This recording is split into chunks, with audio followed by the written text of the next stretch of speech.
Hey guys, NoZoupForYou here, and this obviously is not World of Warships. No, that's right. This is World of Warplanes 2.0 actually. World of Warplanes 2.0. Mr. Meathead was kind enough to give me a press account for the purpose of taking a look at the, I guess, revision of World of Warplanes to see how it plays and just see if it tickles my fancy. So I am giving it a try. I'm giving it the good old college try, and we're going to see how it plays. We're going to see if I enjoy it and everything else. So I'll be honest, I did not play the first World of Warplanes. That came out prior to me getting into World of Warships. I got into World of Warships and I just had no interest in it. And the same can be said for World of Tanks. Although I did try to play World of Tanks, but for anyone who's gone from ships to tanks, it's a pretty big difference. It's very hard to get into because they're two completely different play styles with two different strategies. But I think players that have gone from World of Tanks to World of Warships have had a little more success than players going from World of Warships to World of Tanks. So, at any rate, that was one reason I never got into World of Warplanes. The other reason is, let's just face it, there was a lot of bad press around the original World of Warplanes. So, I really can't base anything off of it, and I'm not going to base anything off of it. I'm just going to completely base my opinions off of version 2.0 that I'm playing right now, and solely on that. So I get to play a fresh new game, apparently, this 2.0 version, and yeah, so let's get into it. First and foremost, the game, control-wise, is fairly simple. It's not hard to learn, and if you have a joystick, I've got a very, very cheap Thrustmaster joystick. You can jump right in and select joystick controls, and it translates over pretty well. Your controls work the same as any aircraft joystick control would.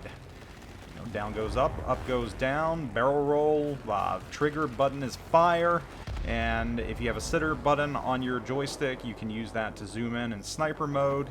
And of course the game has consumables like everything else on the 3, 4, and 5 key. And I find that those and just the overall feel of the hangar in this game are very, very similar to that of World of Tanks. And for me, I don't like that.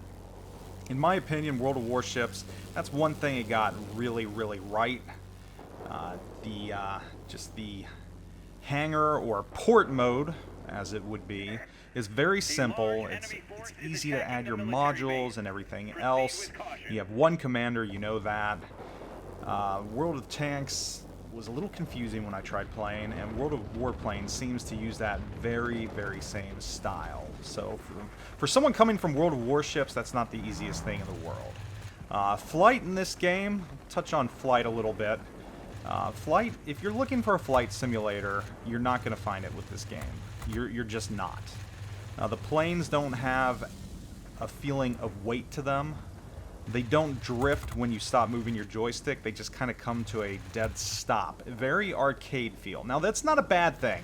It's absolutely not a bad thing. Actually, I think this makes it a lot more accessible to many players. But if you are a simulation fanatic or you like aircraft games that are simulations, this is not going to be one of them because it does not feel like a simulation. The planes don't handle like a simulation. They handle very, very arcade-like.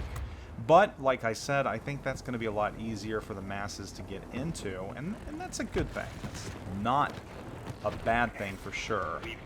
I jumped into a Tier 5 plane right off the bat. This you're watching here is actually my second round.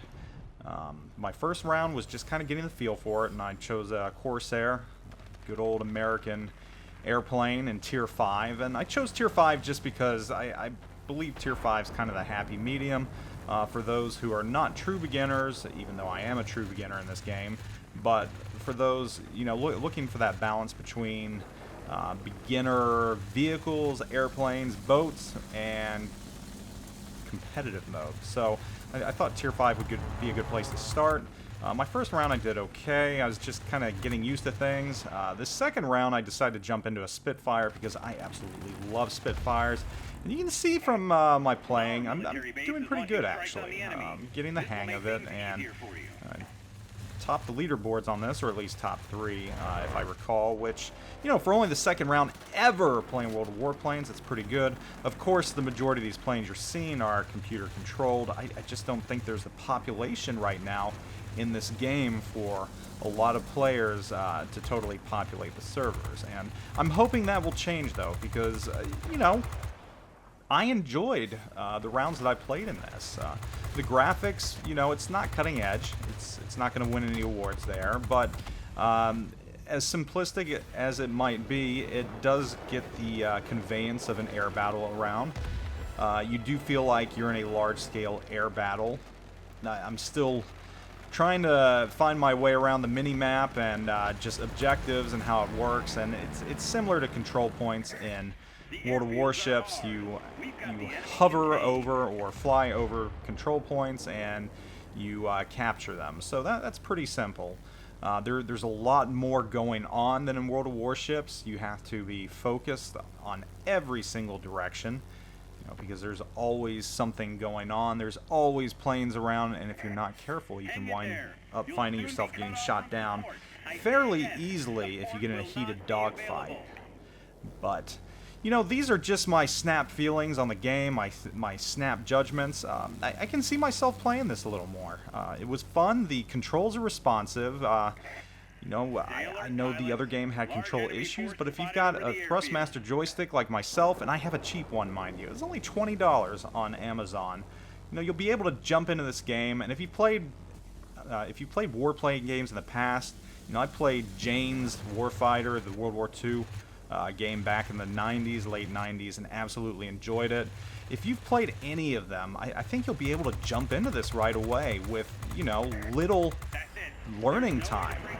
This is a very approachable game, a very beginner-centric game, and obviously when more skilled players get in, that's where the difficulty is going to come from. But, you know, for someone who's never played before to be able to just jump in right away and, you know, go to town, I think that shows something that this game has potential, and I think it can be enjoyed by a lot of players. So, you know, World of Warplanes version 2.0, it's out, it's released.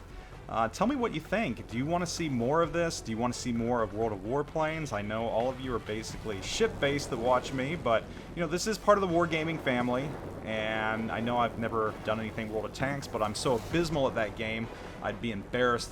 You know, I can't teach you anything in that game. There's nothing to learn from me, so the question is, do you want to see more World of Warplanes? And even if you don't, I would suggest just checking this out. Again, it's free to play, as always. You can, of course, buy premiums and everything else, but some great World War II planes in there. Spitfire, absolutely love. It's just one of my favorites, so there we go with a victory right there. So let me know, but this was a look at World of Warplanes 2.0, and again, right now, I'm thinking it's pretty decent. I'm expecting some big things out of it, and I hope this 2.0 revitalizes it and more people take a look at it. If you haven't before and you heard bad things about it, it's not the same as it was before, apparently, and from what I've played, not having that to compare off of, you know, I've enjoyed it so far, and I can see myself playing some more in it. So definitely get out there and take a look at it, and, you know, give it a download. I mean, if worse comes to worse, you can always delete it. You know, it doesn't take up a lot of hard drive space, 40 gigs. So, anyhow, guys, thanks for watching. I'll be back with more Warship stuff in the near future, obviously, because that is the bread and butter. And let me know if you want to see more World of Warplanes. Alright, guys, take it easy. I am out.